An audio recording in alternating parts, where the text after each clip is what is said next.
Welcome to Kodennected Voices, the podcast where lived experience meets trauma-informed truth.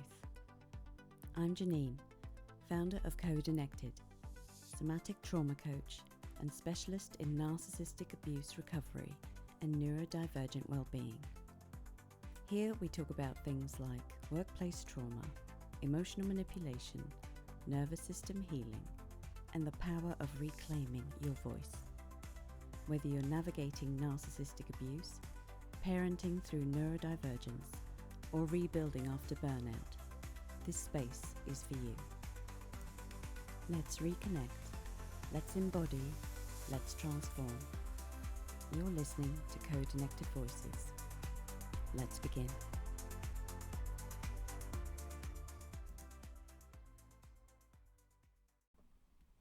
Hi, I'm Janine, and welcome back to Kodennected Voices.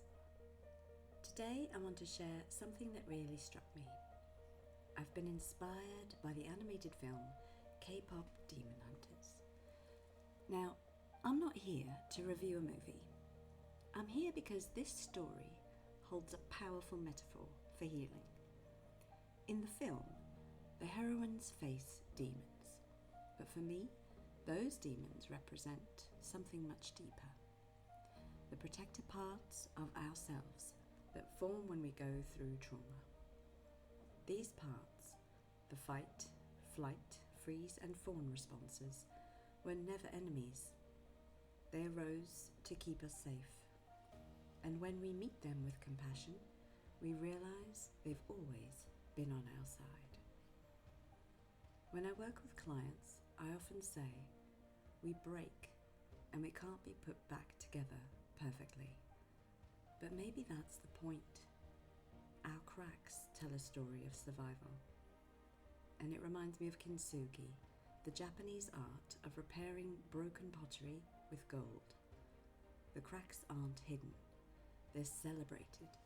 And in the same way, our scars and wounds can become golden seams. Proof that we endured, proof that we're still here. In K-pop Demon Hunters, those demons can be seen as the protective parts that once fought to keep us alive. Meeting them with compassion transforms them from monsters into messengers. And that's what the Kodennected framework is all about. Reconnect, meeting those inner protectors with curiosity. Embody, listen to the wisdom our body has carried for us. Transform, realizing that broken doesn't mean ruined, it means reshaped. This got me thinking about superheroes more broadly, because when you strip it back, superheroes and demon hunters are telling us the same thing.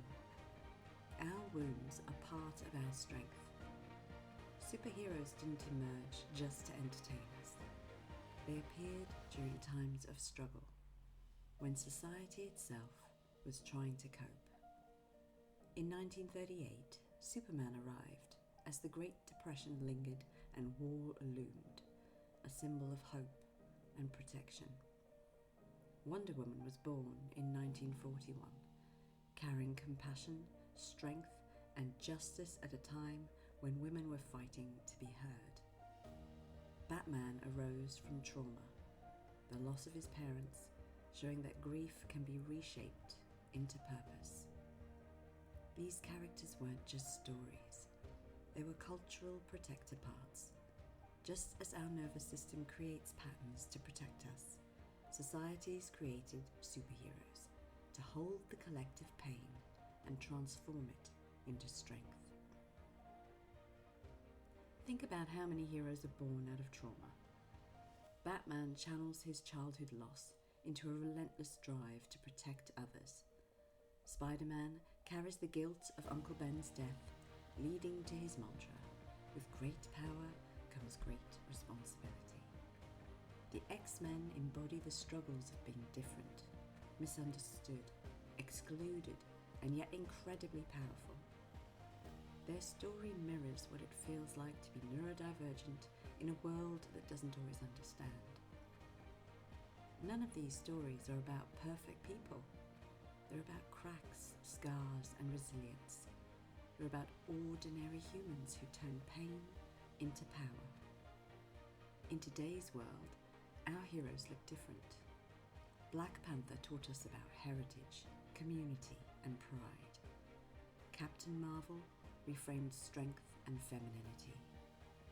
Shang-Chi and Miss Marvel showed us the power of cultural representation. And K-pop Demon Hunters brings Korean identity into the spotlight while telling a story about resilience and belonging. This shift matters because healing isn't only about strength, it's about being seen. Representation is healing. When we see ourselves reflected in heroes, we're reminded that we are not alone. Our stories matter. So whether it's demon hunters or superheroes, the message is the same. Our wounds are not signs of weakness. They are the origin of our power. When I look at these stories, I see a mirror of the healing journey. Not erasing the cracks, but learning to honor them. Not hiding the protectors, but thanking them. Not striving for perfection, but embracing transformation. And I want to invite you into that reflection too. Ask yourself, if I were a superhero, what wound shaped my power? Which protector part has been saving me all along? How might my cracks actually be golden seams? From demon hunters to caped crusaders, our stories have always been about us. They remind us that healing is never about erasing pain. It's about transforming it into power. So take a moment this week, maybe journal, maybe sit quietly, and thank the parts of yourself that have been fighting for you all along. They were never demons, they were protectors. And now it's time to let them become your allies in transformation. Thank you for listening to Kodennected Voices, and I'll see you next time.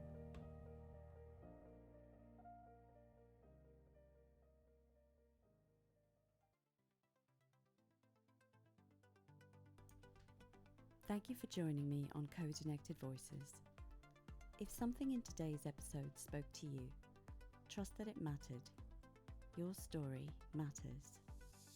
If you'd like trauma-informed support as you heal, grow and reclaim your nervous system, you can connect with me via Instagram at Kodennected. And if you found this episode helpful, please share it, subscribe and leave a review. It helps this podcast reach those who are still learning how to feel safe again. Until next time, reconnect, embody, transform. This is Kodennected Voices.